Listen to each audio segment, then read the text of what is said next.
Hi everyone, welcome back to the WebToTech YouTube channel. Today for this video of WebToTech, I will be showing you how to change Twitter discoverability setting. To begin the process, open the Twitter application on your mobile device and then you need to get logged in. Once you are logged in into the profile, you need to tap on profile on the top left corner, tap that.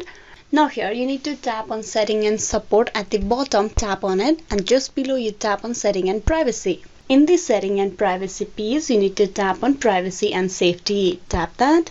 Here on privacy and safety, you need to tap on discoverability and contact. Tap that. So on Twitter, the way people can discover you is through your contact, your phone and your email. Currently, the both options are turned on. That means people will be able to find you through your email address or your phone number that you have on Twitter account. Now, if you tap on this toggle and turn it off, they will no longer be able to find you through the email or the phone number. This way, you can uncheck one or both options according to the setting that you prefer. So this is how you can make changes your Twitter discoverability setting. Hope this video was useful. Please like and subscribe the quick tech tutorial. Thank you for watching till the very end.